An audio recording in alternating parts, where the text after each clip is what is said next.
स्नेही सत श्रद्धालु, यहाँ पर उपस्थित आप सभी भव्यवर पुंडरीक पुण्यात्मा महानुभाव,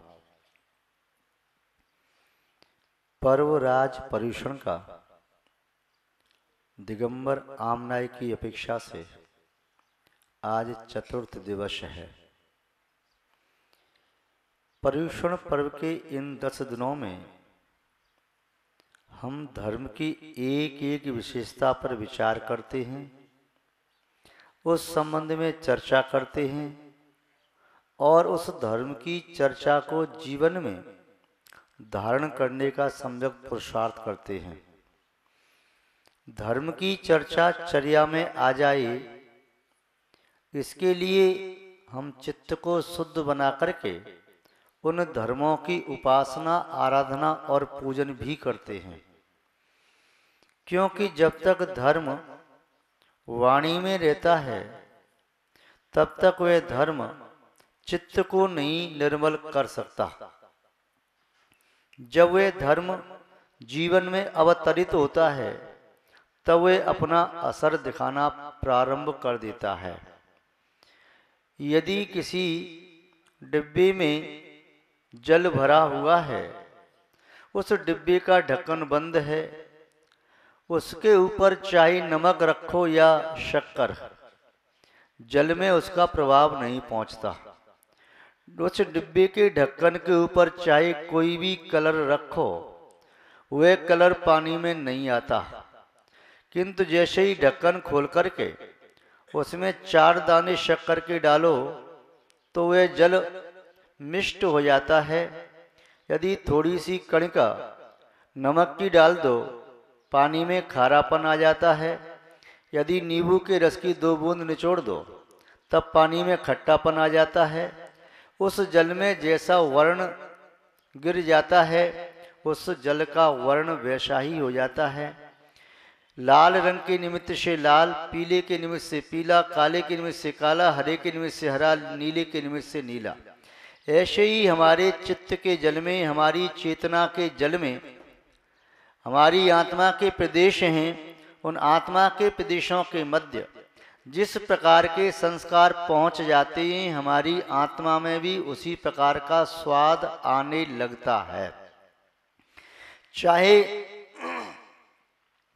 हमारे वचनों में कुछ हो, हमारे शरीर की क्रिया कुछ भी हो, किंतु जब तक कथनी और करनी एक नहीं होती हैं, तब तक धर्म का आविर्भाव आत्मा के प्रदेशों में नहीं होता। कई बार ऐसा भी देखा गया है, व्यक्ति धर्म की बहुत बड़ी बड़ी चर्चा करता है, धर्म के बड़े बड़े व्याख्यान भी करता है और वह धर्म के बारे में शरीर से बहुत क्रिया भी करता है, किंतु उसका चित्त फिर भी मलिन रहता है। जो व्यक्ति शरीर से अच्छी क्रिया करता है, लोग उसके शरीर की पूजा करते हैं, भाल पर तिलक लगाते हैं, प्रणाम करते हैं। जो व्यक्ति अपने मन को शुद्ध रखता है, जिसके चित्त में निर्मल विचारों का वास होता है, ऐसे व्यक्ति को लोग अपने मन में, मन के मंदिर में स्थापित करके रखते हैं। किंतु जो व्यक्ति अपनी आत्मा को निर्मल बना लेता है, वही व्यक्ति परमात्मा की श्रेणी में आ जाता है।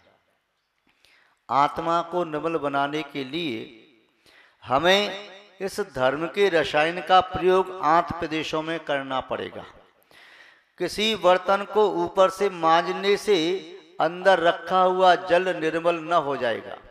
यदि जल में कुछ कीचड़ है, गंदगी है, तब व्यक्ति फिटकरी आदि डाल करके उस जल को निर्मल करता है। पानी रखा हुआ है, कीचड़ नीचे जम गई, स्वच्छ जल ऊपर आ गया, ग्रहण करने योग्य उपाधि अभूत। किंतु उस कलश को हिलाते रहेंगे तो कीचड़ जमेगी नहीं। उस कलश को ऊपर से साफ करते रहें, फिटकरी का पाउडर डालते रहें, तो जल साफ नहीं हो जाएगा। ऐसे ही शरीर को स्वच्छ करने से आत्मा स्वच्छ नहीं होती है। वचनों में यदि कोई बहुत अच्छे शब्दों का प्रयोग करता है, वह साहित्यिक भाषा बोलता है, अलंकार युक्त भाषा बोलता है, उससे भी आत्मा शुद्ध नहीं होती। हमें आत्मा में ही यह रसायन डालना पड़ेगा, जिससे चित्त में भ्रमित, चित्त में तैराती हुई, ये उमड़ती हुई कीचड़ शांत हो जाए। चित्त में कौन सी कीचड़ होती है? चित्त में कीचड़ होती है कषायों की कीचड़, चित्त में कीचड़ होती है विषय वासना की कीचड़, चित्त में गंदगी होती है पापों की गंदगी। यदि चित्त में से ये तिरोहित हो जाए, तब हमारी आत्मा और परमात्मा दोनों एक हो जाएं। जब तक हमारी आत्मा में यह सब विद्यमान है, तब तक आत्मा और परमात्मा में भेद है। जैन दर्शन कहता है कि संसार की प्रत्येक आत्मा भव्य जीव परमात्मा बन सकता है, किंतु बनेगा तभी जब परमात्मा के द्वारा निर्दिष्ट उस आज्ञा का पालन करे, मार्ग पर चले और अपनी आत्मा को शुद्ध बनाए। जैसे कोई स्वर्णकार कनक पाषाण को पीट करके उसके पत्थर को दूर करता है, काटता है, छांटता है, इसमें स्वर्ण होता है, उसे तपाता है, बार बार तपाता है, 16 बार तपाता है, पाषाण पूरा जल जाता है, शुद्ध सोना रह जाता है। ऐसे ही हम संसारी प्राणी अपनी आत्मा को धर्म ध्यान की अग्नि में तपाएं, ज्ञान की अग्नि में तपाएं, तब निस्संदेह हमारी आत्मा में विद्यमान ये कर्मों की कालिमा, विषय कसाई की कीचड़, ये पाप का मल, ये किट्ट कालिमा सभी नष्ट हो सकती है और हमारी आत्मा कुंदन की तरह से शुद्ध परमात्मा बन सकती है। महानुभाव, प्राय करके हमारी दृष्टि बहिर्मुखी होती है, हमारी आंखें बाहर की ओर हैं, इसलिए बाहर का दृश्य देखती हैं। अंतरंग का दृश्य देखने के लिए आंखें बंद करनी पड़ती हैं, किंतु जैसे ही हम आंखें बंद करते हैं तब हमें नींद आ जाती है, इसलिए हम अपने अंतरंग का दृश्य देख नहीं पाते। और जैसे नींद खुलती है तुरंत ही हमारी आंखें खुल जाती हैं और बाहर का दृश्य देखने में हम लग जाते हैं। हमारे पास अंतरंग का दृश्य देखने का समय भी नहीं है और हम अंतरंग का दृश्य देखना भी नहीं चाहते।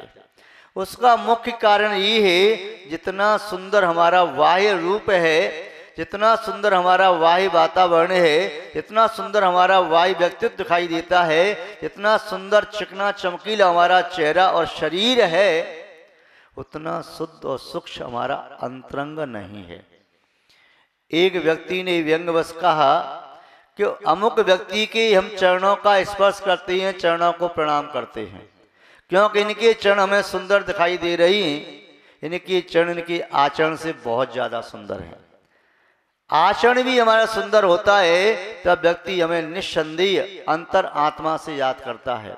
और चरण सुंदर होते ही आचरण सुंदर नहीं है तो किसी मजबूरी में उसका चरण स्पर्श करता है, मन से नहीं करता। आज हम चित्त के शोधन की विधि पर थोड़ा सा विचार करें। हम प्रतिदिन मल दूर करने का कार्य करते हैं, चाहे हम दीर्घ शंका लवशंका के माध्यम से मल विसर्जित करते हैं। प्रातःकाल बिस्तर छोड़ते ही सबसे पहले मल त्याग का काम होता है। हम आँखों को भी धोते हैं, हाथ पांव धोते हैं, शरीर का प्रक्षालन करते हैं और हमें लगता है कि रात भर में पहने हुए कपड़े आपके दी गंदी हो गई हैं, तो आप उन कपड़ों का त्याग करके दूसरे कपड़े अन्य परिधान धारण करते हैं। आभूषण भी यदि मलिन होते दिखाई देते हैं तो अपने स्वर्णकार के पास ले जाकर के स्वच्छ कराते हैं। इतना ही नहीं, आपको कक्ष में अपने भवन में गंदगी पसंद नहीं है, झाड़ू आपका सेवक लगाता है, नहीं तो आपसे हम झाड़ू लगाते हैं। और यदि झाड़ू से संतोष नहीं होता है तब पुनः कई बाल्टियां पानी लुढ़का करके वाइपर लगा करके उस कमरे को स्वच्छ करते हैं। नित्य नहीं तो सप्ताह में 15 दिन में दीवारों भी साफ करते हैं, दीवारों पर गंदगी न हो। यदि बाथरूम में चले गए और टंकी पानी की भरी है, गर्मी का मौसम है, तब न तो सावन की बट्टी आपके हाथ में शेष बचना चाहती है, न टंकी का पानी। शरीर को इतना शुद्ध करना चाहते हैं जैसे आपकी धारणा बन चुकी हो कि शरीर की शुद्धि से ही आत्मा शुद्ध हो जाएगी। कुछ व्यक्तियों की ये धारणा है कि शरीर का प्रक्षालन, शरीर का निवन, शरीर का अथाह जल में अवगाहन यही कर्मों का प्रक्षालन करने वाला है, किंतु ये एक भ्रांत धारणा है। यह धारणा धर्म से पृथक है, इससे धर्म का संबंध नहीं। व्यवहार में शरीर शुद्धि करना आवश्यक होता है, किंतु निश्चय में आत्मा की शुद्धि तभी होती है जब आत्मा के अंदर पड़ा हुआ कचरा अलग कर दिया जाए। एक समय पांचों पांडव यात्रा के लिए जाने लगे। उन्होंने अपने परम मित्र बालसखा नारायण श्री कृष्ण से निवेदन किया, आप भी तीर्थ यात्रा के लिए चलें और हम विशिष्ट तीर्थों की वंदना करेंगे, वहां तीर्थों में जाकर के स्नान करेंगे। आप हमारे साथ रहेंगे तो हमें बहुत आनंद आएगा। नारायण श्री कृष्ण ने कहा, देखो मैं अभी बहुत व्यस्त हूं, आपके पास शायद 2-4 काम होंगे, किंतु मेरे पास 1000 काम है, बहुत काम है, मैं अभी न जा सकूंगा।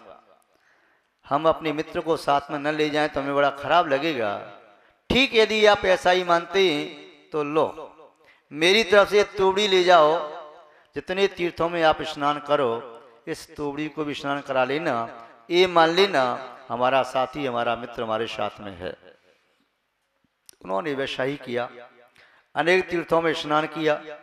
कभी सुरसरता गंगा नदी में स्नान किया, कभी पुष्कर में स्नान किया, कभी यमुना में स्नान किया, कभी सरस्वती में किया, कभी नर्मदा में किया, कभी गोदावरी में किया, कभी सतलज में, कभी व्यास में, कभी झीलम में, कभी रावी में, कभी चिनाब में। कौन कौन सी नदियों में स्नान किया। स्नान करने के उपरांत वह जब लौट करके आई तो पुनः नारायण श्री कृष्ण से मिले। कहा कि आपकी दी हुई त्योड़ी हमने तीर्थों में स्नान करा के पवित्र कर दी है, और जितना स्नान हमने किया है उससे ज्यादा स्नान तोड़ी को कराया है। हमने तो एक बार स्नान किया, हम 5 भाई प्रत्येक ने अलग अलग तोड़ी को स्नान कराया, अर्थात कम से कम ये हमसे 5 गुनी ज्यादा स्नान करके आई है, बहुत शुद्ध है। नारायण श्री कृष्ण ने कहा, तब तो बहुत अच्छा है, यदि ये शुद्ध है, परम पवित्र हो गई, तो इसको प्रसाद के रूप में स्वीकार करें। और उसको तोड़ करके पुनः सभी पांडवों को दे दिया, इसे ग्रहण करो। किंतु यह तोड़ी तो वास्तव में बहुत कड़वी थी। जानबूझ करके नारायण श्री कृष्ण ने वह तोड़ी पांडवों को दी थी। जब कड़वी तोड़ी थी तो पांडव लोग उसे थूकने लगे, कहने लगे तो बहुत कड़वी है, जहर जैसी है। श्री कृष्ण जी ने कहा, तुम इस परम पवित्र प्रसाद का अपमान करते हो, इसे ग्रहण कर लेना चाहिए। अरे अपमान क्या, ये तो जहर जैसी है। श्री कृष्ण ने कहा, यदि इतनी बार तीर्थों में स्नान करके आई तब भी पवित्र नहीं हुई, ये ऊपर से स्नान किया है, अंदर से कड़वापन नहीं गया। सर्प यदि कांचली को छोड़ देता है तो निर्विष नहीं हो जाता, उसका जहर तो ज्यों की त्यों रहता है। ऐसे ही इंसान यदि शरीर को प्रक्षालन कर ले, वस्त्र नए नए धारण करे, चाहे पीले वस्त्र पहने, केसरिया पहने, हरे पहने, लाल पहने, नीले पहने, सफेद पहने, कोई भी वस्त्र पहने, सभी मजहब के अलग अलग सिद्धांत होते हैं। कोई पीले वस्त्र पहन के पूजा करता है, कोई हरे वस्त्र, कोई नीले वस्त्र, कोई काले वस्त्र, कोई सफेद वस्त्र, किन इन वस्त्रों में धर्म नहीं है। इन वस्त्रों के पहनने से आत्मा शुद्ध नहीं हो जाती। आत्मा शुद्ध कैसे होती है, पुनः श्री कृष्ण जी कहते हैं, संयम नदी, आत्मा नदी संयम तोय पूर्ण, आत्मा नदी संयम पूर्ण तीर्था, सत्योदका शील दया तटवर्मी, तत्राभिषेकम कुरु पांडुपुत्रम, न वारणा शुद्ध चांतरात्मा, न वारणा शुद्धंत चांतरात्मा। ये अंतरात्मा केवल सिर्फ वारी के द्वारा, जल के द्वारा शुद्ध नहीं होती। इस आत्मा को शुद्ध करने के लिए बाहर की नदियों में अवगाहन करना, झील और झरनों में स्नान करना, समुद्र में स्नान करना पर्याप्त नहीं है। इससे शरीर का प्रक्षालन होता है, शरीर का संताप दूर होता है, शरीर का मल दूर होता है, शरीर को आनंद की अनुभूति होती है, शरीर सुख की अनुभूति करता है, शरीर फूलने लगता है। किंतु आत्मा को शांति नहीं मिलती, आत्मा का मल प्रक्षालित नहीं होता। उसके लिए बताया, आत्मा नदी संयम पुण्य तीर्था, वे नदी ये आत्मा रूपी नदी है जिसमें वह नदी संयम का पुण्य तीर्थ है। पुण्य तीर्थ वही नदी होती है जो संयम से युक्त हो। हर नदी को तीर्थ नहीं कहते, तो ऐसे ही हर आत्मा तीर्थभूत नहीं होती, हर आत्मा परमात्मा नहीं होती, हर आत्मा में भगवान की परमात्मा की अनुभूति नहीं होती। जिस आत्मा में संयम है वह आत्मा पुण्यभूत है, स्वयं भी पुण्य का संचय करती है, दूसरों के लिए भी पुण्य के संचय में निमित्त बन जाती है। आत्मा नदी संयम पुण्य तीर्था सत्योदकः शील दया तटोर्मी। उस आत्मा रूपी नदी में जो पुण्य तीर्थ से सहित है, सत्य का जल प्रवाहमान है, उसमें सत्य का जल भरा हो। शील तट, जिसमें शील के दो सुदृढ़ तट हों, जिसका शील खंडित न हो, जो ब्रह्म स्वरूप आत्मा में निमग्न रहना जानता है। दया तटोर्मी, और पुनः दया रूपी उर्मियां, लहर, वेलाएं, कल्लोले उस जल में उठ रही हों। आत्मा रूपी नदी, संयम रूपी पुण्य तीर्थ, सत्य रूपी जल, शील रूपी तट और दया रूपी उर्मियां, वेला यानी लहर, कल्लोल, उस नदी में तत्राभिषेकम कुरु पांडु पुत्रम। हे पांडु, नपति के पुत्र पांडव, उस नदी में अवगाहन करो, अपनी आत्मा का प्रक्षालन उस नदी में करो। तत्राभिषेकम कुरु पांडु पुत्रम न वारिणा शुद्धत चांतरात्मा। ये अंतरात्मा केवल जल के प्रक्षालन से शुद्ध नहीं होती। महानुभाव, बिना शुद्धि के मन शुद्ध नहीं होता। चाहे आप तन की शुद्धि करते हैं, वस्त्रों की शुद्धि करते हैं, कहीं जिनालय में अभिषेक करने के लिए पहुंच जाएं और व्यक्ति कहीं किसी से छू जाए, रस्सी से छू गया, किसी अछाड़ से, चौकी से, जिनवाणी से, माला से छू गया और आप कहें चलो अलग जाओ अलग जाओ, अशुद्ध हो गए। वह मान भी लेता है ठीक है मैं अशुद्ध हो गया, चाहे उसका मन खूब पवित्र हो, किंतु वह बाहर की अशुद्धि आपको दिखाई दे रही है, अंतरंग की अशुद्धि दिखाई नहीं दे रही। और बाहर की शुद्धि जिंदगी भर करते रहना, इस बाहर की छू छू छू से आत्मा शुद्ध नहीं होती। आत्मा को शुद्ध करने के लिए आवश्यक है लोभ की अग्नि को शांत करें।